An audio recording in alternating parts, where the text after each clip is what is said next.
మధ్య కాలంలో మనందరం కూడా సనాతన ధర్మం అనే ఒక మాటని ఎక్కువగా వింటున్నాం. అసలు సనాతన ధర్మం అంటే ఏంటి? సనాతన ధర్మంలో ఏం చెప్పబడి ఉంది? అది మనకి ఏ రకంగా ఉపయోగపడుతుంది? ఎవరికి తోచిన విధంగా వాళ్ళు చెబుతున్నారు? అసలు మేము ఏది పాటించాలి? ఏది వినటం వల్ల మాకు మంచి జరుగుతుంది? ఇలాంటి సందేహాలు ప్రతి ఒక్కరిలో ఉన్నాయి. దీనితో పాటు ఎక్కువగా ఆధ్యాత్మిక మార్గంలో ఉన్నవాళ్ళు ఆహారం తినే విషయంలో ఎలాంటి జాగ్రత్తలు పాటించాలి? ఇలాంటి సందేహాలు కూడా చాలా మందిలో ఉన్నాయి. మరి ఇటువంటి సందేహాలన్నింటినీ కూడా మనం నివృత్తి చేసుకునే ప్రయత్నం చేద్దాం. ఈ విషయాలన్నీ మనకు తెలియజేయడం కోసం ప్రస్తుతం మనతో పాటు ఉన్నారు శ్రీ సంత్ సదానందగిరి 109 బాబా. ఇప్పుడు వారితో మాట్లాడి ఈ సందేహాలన్నింటినీ కూడా నివృత్తి చేసుకునే ప్రయత్నం చేద్దాం. నమస్కారం స్వామీజీ. హరి ఓం. స్వామీజీ, ఈ మధ్య కాలంలో ప్రతి ఒక్కరు కూడా సనాతన ధర్మం అని చెప్పి మాట్లాడుతున్నారు. నిజంగా అంటే ఒక్కొక్కరు ఒక్కొక్కటి చెప్పడం వల్ల అసలు ఏంటి సనాతన ధర్మం, ఈ ధర్మంలో ఏముంది, అసలు సనాతన ధర్మం అంటే ఏంటి అనే ఒక క్వశ్చన్ మార్క్ కూడా ప్రతి ఒక్కరిలో తలెత్తుతుందనే చెప్పాలి. నిజంగా అసలు సనాతన ధర్మం అంటే ఏంటి ప్రభుజీ? సనాతన ధర్మము అనేది ఒక భవనము అనుకుంటే దానికి 4 మహత్తర పునాది స్తంభాలు ఉన్నాయి. ఇంకా వేరే ఎక్కడా లేని విధంగా ఒక స్తంభము వేదాలు, ఇలా చేయి ఇలా చేయకూడదు అని నిర్దిష్టంగా చెప్పే వేదాలు. రెండవది ఉపనిషత్తులు.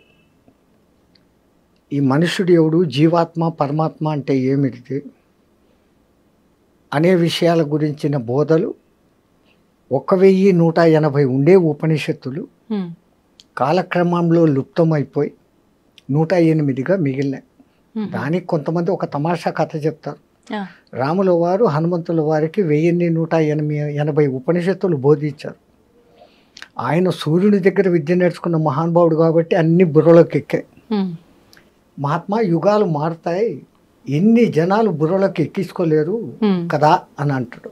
అంటే దాంట్లో నీకు ఇష్టం వచ్చినట్టు కొన్ని ఎన్నుకో అన్నాడు. హనుమంతుల వారు దాన్ని 108 ఉపనిషత్తుల కింద చెప్పి ఇచ్చారు. మనకు ఉన్నాయి ఇప్పుడు 108. శంకరాచార్యుల జమానా వచ్చేసరికి ఈ 108 ఉపనిషత్తులు కూడా వీళ్ళు పట్టుకోలేరు. నా ప్రస్థానత్రయంలో 10 ఉపనిషత్తులన్నా తెలుసుకున్నాడు చాలు అని ఆయన 10 ఉపనిషత్తులు పెట్టాడు. భగవద్గీత, బ్రహ్మసూత్రాలు ప్రస్థానత్రయంలో 2 అయితే 3వది దశోపనిషత్తులు. ఈ మూడిట్లో కొంచానికి కొంచెం ప్రవేశం ఉన్నవాడికే శంకరాచార్య పీఠాలలో ప్రవేశం. ఆ తర్వాత మిగతా జ్ఞానం అంతా వాళ్ళు బోధిస్తారు. అంతటి గొప్ప ఈ ఉపనిషత్తులు. అంటే ఆయన దాంట్లో గర్భోపనిషత్తు పెట్టలేదు. అది పెడితే మన వేదకాల పురుషుల శాస్త్రము ఎంత సైంటిఫికల్ అనేది తెలుస్తుంది.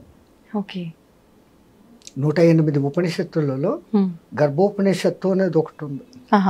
అది ఆయన ఆయన పెట్టింది ఈశ కేన కట ప్రశ్న ముండక మాండుక్య ఐతరేయ బృహదారణ్యక స్కందక అనే 10 ఉపనిషత్తులే పెట్టాడు. దాంట్లో బృహదారణ్యక అనేది పేరుకు తగినట్లు బృహత్ చాలా పెద్దది, చాలా చిన్నది ఓంకారం గురించి చెప్పే ఇది. నచికేతుని గురించి ఉండేది ప్రశ్నోపనిషత్తు. ఇట్లా అన్ని ఉపనిషత్తులు ఉన్నాయి.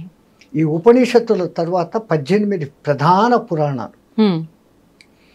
ఈ 18 పురాణాలు గుర్తు పెట్టుకునేదానికి ఒక మంచి శ్లోకం కూడా కొటేషన్గా పెట్టినారు. ఏం శ్లోకం? ప్రకారత్రయం మకారద్వయం వకారత్రయం మకారద్వయం అనాపకుస్కలింగాని ఏతాని అష్టాదశ పురాణాన్ని అంటారు. ప్రకారత్రయం అంటే బ్రహ్మ పురాణము, బ్రహ్మ వైవస్వత పురాణము, బ్రహ్మాండ పురాణం. బకారద్వయము అంటే భవిష్యత్ పురాణము, భాగవత పురాణం. వకారత్రయం అంటే వరాహ పురాణము, వాయు పురాణము, విష్ణు పురాణం. మకారద్వయము అంటే మత్స్య పురాణము, మార్కండేయ పురాణం. ఆ తర్వాత అనాపకుస్కలింగ అని అన్నాడు. ఆ అంటే అగ్ని పురాణం, నా అంటే నారద పురాణం, పా అంటే పద్మ పురాణం, అనాప. కూస్క, కు అంటే కూర్మ పురాణం, స్క అంటే స్కంద పురాణం. ఆ తర్వాత శిలింగ అని అంటాడు. శివపురాణం, లింగ పురాణం. చివరిది గరుడ పురాణం.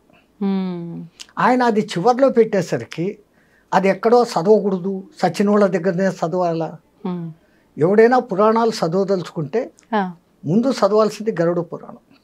కానీ అందులో అంటే ఏ తప్పుకు ఏ శిక్ష అనేది క్లియర్ గా ఉంటుంది, అది తెలుసుకున్న కాంచి ప్రజల్లో సాక్షాత్ విష్ణుమూర్తి గరుడునికి చెప్పడంతో అది గరుడ పురాణం అని పేరు పొందింది. జనాలకు భయం జాస్తి కదా అవును నరకాల గురించి, ఆ చింతనతో అది వద్దు, చచ్చిపోయిన వాళ్ళ దగ్గర చదవాల, అంతే, చేసే తప్పులు ఉన్నాయి కదా, కానీ ముందు అది చదివితే మానవుడు తప్పు లేకుండా ప్రవర్తిస్తాడుగా. అవును నరక భయానికన్నా. అవును ప్రభు, అవును స్వామీజీ. అసలు దాని పేరే పురా నవం. ఎంత పాతదైతే ఎప్పటికప్పుడు నవంగా ఉంటుంది, కొత్తగా ఉంటుంది. దాని తర్వాత 4వ స్తంభము ఇతిహాస, ఇలా జరిగింది ఒకప్పుడు అని చెప్పబడినటువంటి భారత రామాయణాలు. ఇవి ఏవి చదవలేని వాడు కనీసం ఈ 2 చదివితే ఈ రెండిట్లో మొత్తం సారం ఉంది. అన్ని పురాణాల్లో ఉండేది. దాని పేరే మహాభారతం. అవును భారతమం. ఆయన రాసినప్పుడు దాని పేరు జయ అని పుస్తకం రాసి దేవతల దగ్గరికి తీసుకెళ్ళాడు. ఓకే, నేను అన్నీ చేశాను, రాశాను, మీరంతా చూశారు, దీని కథ ఏమో చూడండి అంటే, ఇది వేదాల కన్నా గొప్పనా, ఉపనిషత్తుల కన్నా గొప్పనా అని అంటే, చూడండి అన్నాడు. అప్పుడు ఒక తరాసు తెచ్చి తక్కడ దాంట్లో ఇది పెట్టి, ఇది వేదాలు ఉపనిషత్తులు అన్నీ పెడతా ఉన్నారు, అది మటుకు ఇదిగుంది. అప్పుడు ఇంద్రుడు ఆహా భారతమం అన్నాడు. భారత అనే పేరు దానికి వచ్చింది. భరతుడు పాలించినాడు, అందువల్ల ఇది భారతదేశం కాదు. ఆ ఇంగ్లీషోడు మన నెత్తిని రుద్ది పెట్టాడు. ఏ భరతుడు అనుకోవాలా?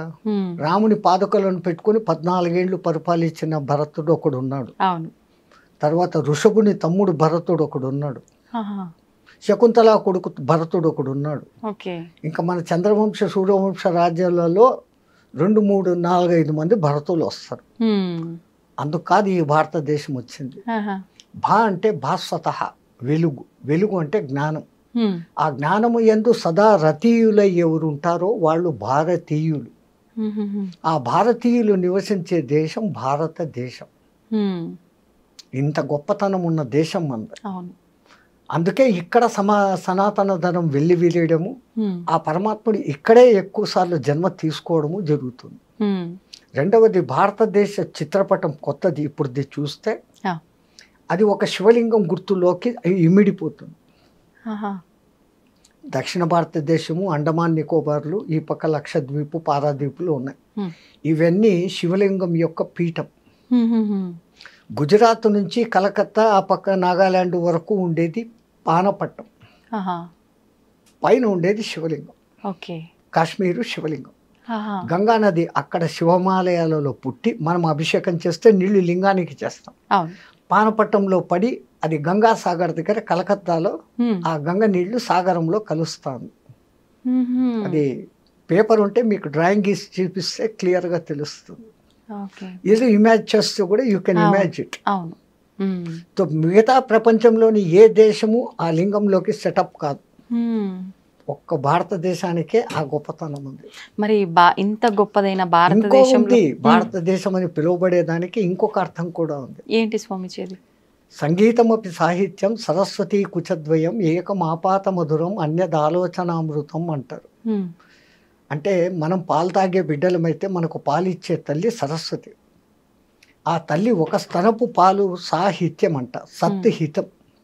ఆ సాహిత్యం చదువుతున్నంతసేపు ఆనందం, చదివి పక్కన పెట్టేసి దాని గురించి ఆలోచన చేసిన ఆనందం. సుఖము సంతోషం కాదు, ఆనందం. సుఖము సంతోషం మనకు వస్తాండాయి పోతాండాయి, కానీ మనం ఆనందం అనుభవించడం లేదు. సంతోషం అంటేనే ఆనందం అని భావిస్తున్నారు స్వామీజీ. సంతోషానికి ఆపోజిట్ వర్డ్ దుఃఖం పక్కనే ఉందా? సుఖ దుఃఖాలు అంటున్నారు. అట్లాగానే రెండవది ఏమని చెప్పినారు మీరు? ఆనందం, సుఖ. సంతోషానికి విరుగుడు విచారం ఉందా? ఏసీ పెట్టుకున్నాడు సంతోషం, కరెంటు పోయింది వెంటనే ఓ పోయిందే అని విచారం వచ్చానా?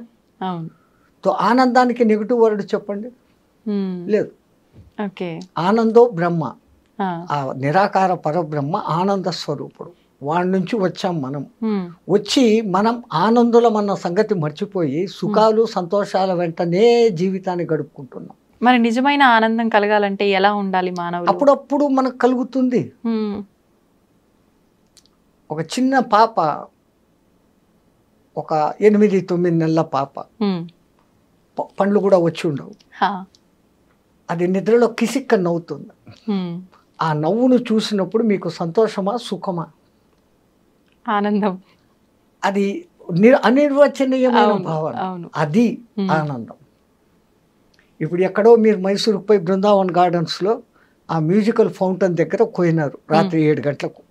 ఆ లైట్లు, ఆ లైటుకు సంగీతానికి తగినట్లుగా ఆ ఫౌంటైన్లు ఆడుతూ ఉంటే అప్పుడు మీకు సంతోషమా సుఖమా? సంతోషంగా అనిపిస్తుంది, ఆనందం. అంటే మళ్ళీ ఇంకొక అద్భుతం ఏదైనా చూసే వరకే ఉంటుంది కదా స్వామీజీ ఆ సంతోషము అదంతా కూడా. ఒక్కసారి నిజంగా మైసూరు పోయి చూసి వచ్చి ఇప్పుడు ఇక్కడ కళ్ళు మూసుకుంటే మీ కళ్ళ ముందు ఆ దృశ్యం మళ్ళీ కనపడుతుందా లేదా? కనిపిస్తుంది.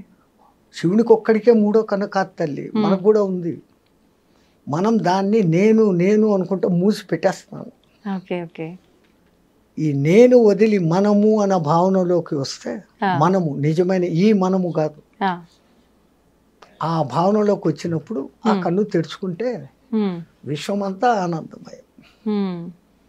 తో సాహిత్యానికి ఆ శక్తి ఉంటే సంగీతానికి ఇంకా గొప్ప శక్తి ఉంది. మంచి వేణునాదము, మంచి మృదంగనాదము, మంచి వీణానాదము ఈ వింటూ ఉన్నప్పుడు మీకు తెలియకుండా ఇన్వాలంటరీగా మీ చెయ్యో తలో కాలో ఆడుతుంది. అవును. అంత మంచి సంగీతానికి 3 లక్షణాలు ఉంటేనే. ఆ దిక్కుమాలిన విదేశీ డ్రమ్ మ్యూజిక్ కాదు, అది గుంటకాయలు డమాల్ డమాల్ అంటది. అవును అవును. వెక్స్ వస్తుంది, ఇయర్ డ్రమ్స్ పగిలిపోతాయి. అవును.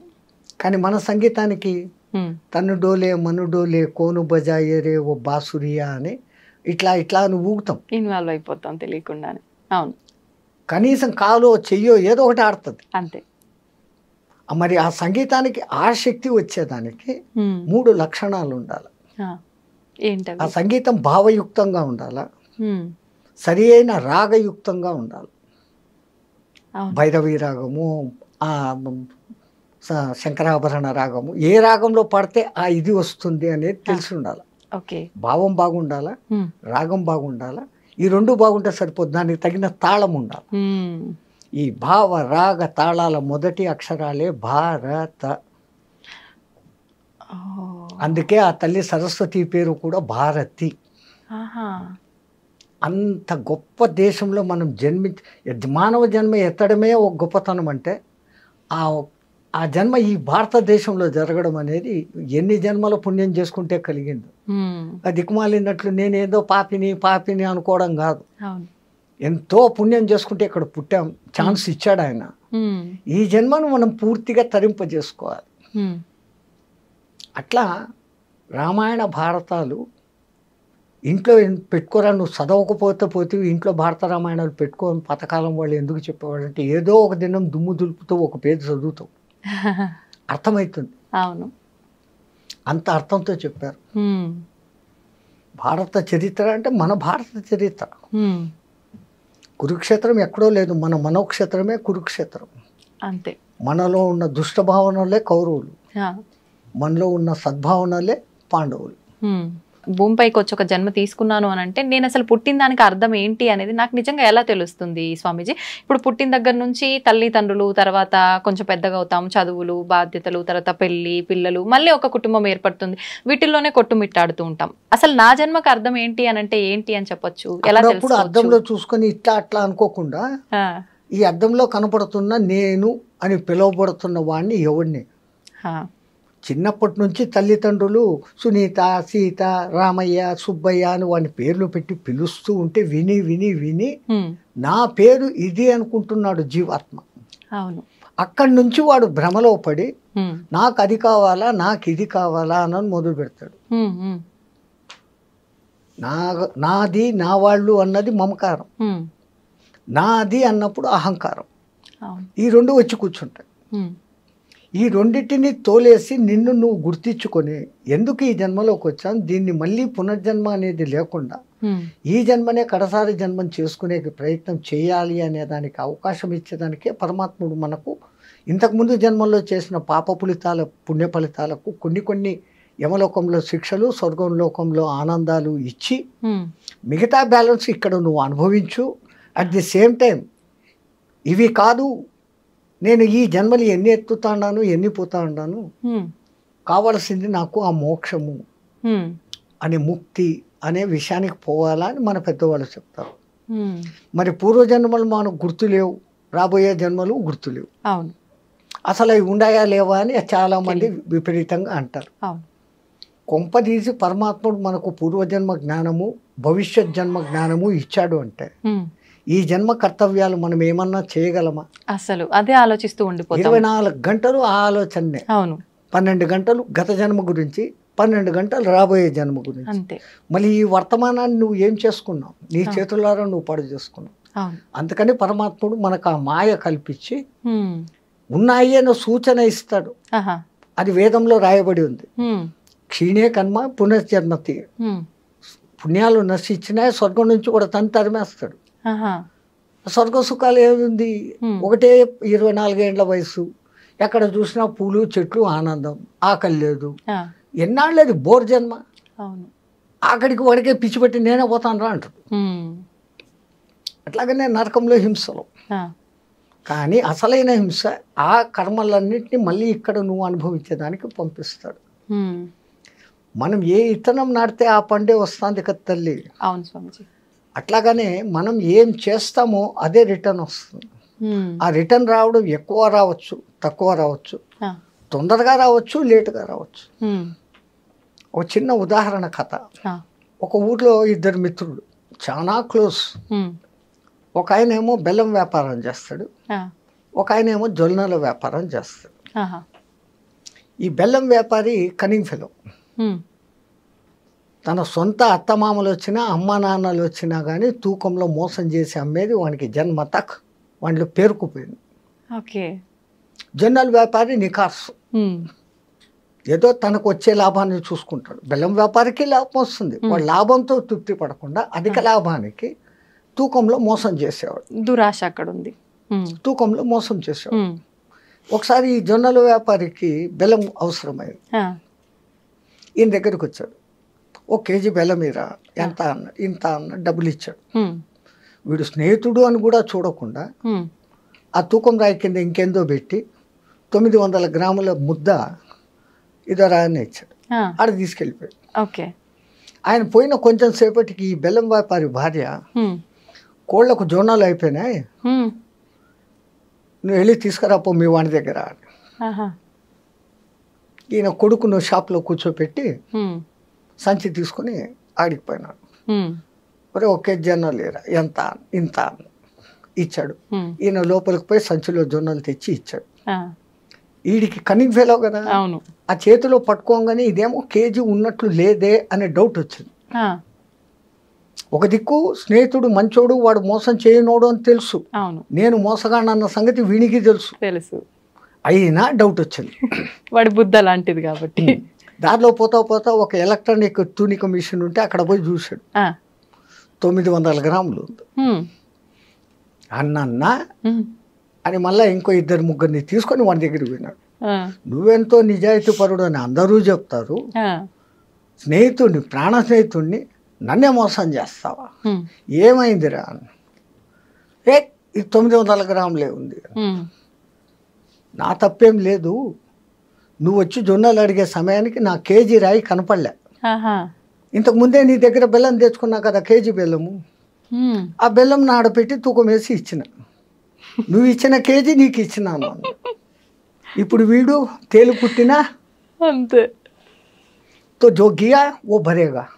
కరెక్ట్ గా ఎలా బుద్ధి చెప్పాలో అలా బుద్ధి చెప్పాడు. చెప్పాల్సిన పనిలే, వీడు చెప్పలే, వీడికి నేను మోసపోయాను, బెల్లంలో నాకు తక్కువ ఉందన్న సంగతి తెలుసు. వాడు నిజాయితీ పరుడు. అవును అవును, అడిగి తెల్లే, ఆడిచ్చిన బెల్లం వానికి ఇచ్చాడు తూకం.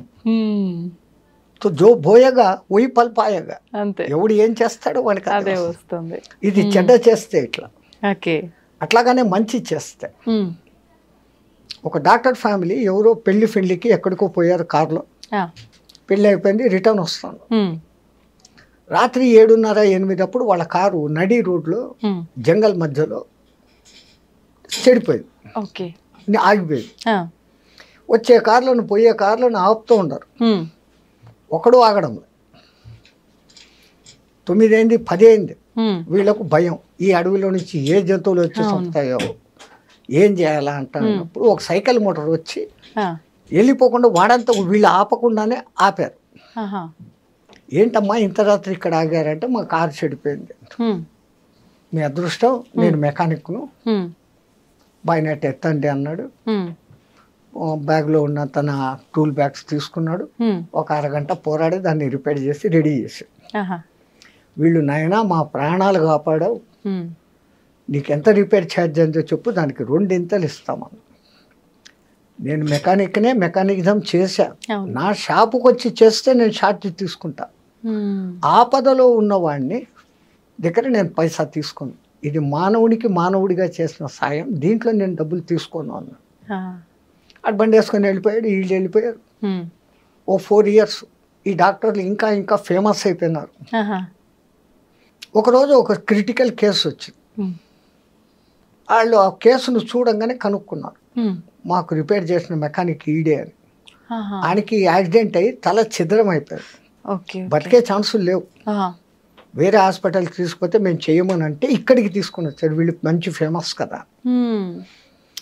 వాళ్ళు చూసి వాళ్ళ శాయశక్తులు అన్నీ ఉపయోగించి కోమాలోకి ఇంకా చచ్చిపోయినాడు అనుకున్న వాడిని ఎట్లాగో అట్లా లేక బతికిచ్చారు. ఒక 4 నెలల తర్వాత ఆయనకి మంచి స్పృహ వచ్చింది, బాగైంది ఆరోగ్యం. నన్ను ఇంత బాగా చేసిన ఆ డాక్టర్లను చూడాలా, నేను మెకానిక్గా బాగా లక్షలు సంపాదించుకున్నా, వాళ్ళు ఎంత ఫీజు అడుగుతారు, నన్ను ఇన్ని రోజులు ఐక్యూలో పెట్టిరి, అది చేసిరి ఇది చేసిరి, ఇన్ని ఆపరేషన్లు చేసిరి, అసలు మళ్ళీ మనిషిని మామూలు చేసిరి, నా దగ్గర ఉన్నదంతా ఇచ్చి వాళ్ళ రుణం తీసుకోవాలా, వాళ్ళని ఒకసారి చూడాలా. వాళ్ళు 2 వచ్చారు. అయ్యా మీ ఫీజు ఎంత అయిందో చెప్పండి, దానికి డబుల్ నేను ఇస్తాను, నా ప్రాణాన్ని నిలబెట్టారు. నువ్వు చెప్పిన మాటలు గుర్తుండయా అన్నాడు. మీరెవరు అన్నాడు. 4 ఏళ్ల కింద ఆ కార్లో అడవిలో మేము ఉంటే మమ్మల్ని కాపాడావు, ఇప్పుడు మేము డాక్టర్లమే, కానీ ఆపద సమయంలో ఉన్న నిన్ను మమ్మల్ని నువ్వు కాపాడావు, ఇప్పుడు నేను మిమ్మల్ని కాపాడా, మీ దగ్గర నేను 1 పైసా తీసుకోను అన్నాడు. కర్మ ఫలాలు అంతే. అందుకే అంటారు ఏది చేస్తే అది వస్తాను, ఇందాక మీరు కూడా చెప్పారు, అది నిజమని అర్థం అవుతుంది దీన్ని బట్టి. ఇంకొక తమాషా కథ, ఇది నా కథలు కావు. వృత్తిలో పోలీస్ డిపార్ట్మెంట్లో ఉన్న ఒక మనిషి ఈ పిరమిడ్ సొసైటీలో ధ్యానంలోకి దిగినాక చెప్పిన మనిషి. ఆ మహానుభావుడు ఇప్పుడు Tirupati SP, superintendent of police. Okay okay.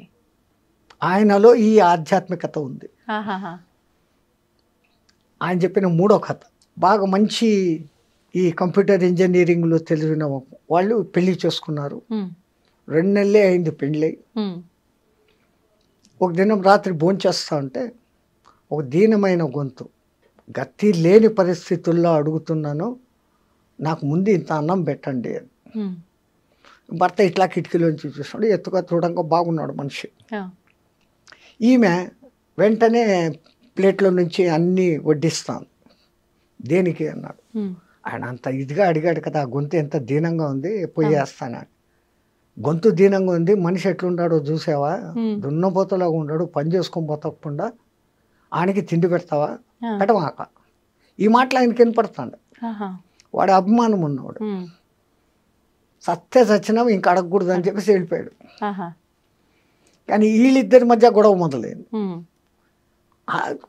Lava సన్నమా కాదు, ఆకలి అన్నాడు, ఆయనకి పెట్టాలి కదా, మనకేమన్నా తక్కువనా, నీకు 1,00,000 జీతం నాకు 1,00,000 జీతము అంటే డాట్ బుట్ ఈ మాట పెరిగి మరుసదినం పొద్దునికంతా ఇద్దరు విడాకులు తీసుకునే సిద్ధమైపోయినా. ఇంత చిన్నదానికి తీసుకున్నారు కూడా. ఈయన ఊరు వదిలి వేరే ఊరికి వెళ్ళిపోయినాడు, ఆమె వేరే ఊరికి ట్రాన్స్ఫర్ చేయించుకునేది ఉద్యోగం. ఒక 6-7 months 8 months తర్వాత ఆమె ఇంకో పనిచేస్తున్న ఆఫీసులోకి ఒక పై ఆఫీసర్ ప్రమోట్ అయ్యి వచ్చాడు. ఈమె ఆమెకు కొంచెం లింక్ కుదిరింది, వాళ్ళిద్దరూ పెళ్లి చేసుకున్నారు. ఆ కొత్త వచ్చిన ఆఫీసరు ఈ అమ్మాయి పెళ్లి చేసుకున్నారు. ఆ పెళ్ళైన 2 నెలలకి ఇళ్ళు భోంచేస్తా అంటే మళ్ళీ ఒక దీనమైన గొంతు వినపడింది, అమ్మా భౌతి భిక్షాం దేహి అని.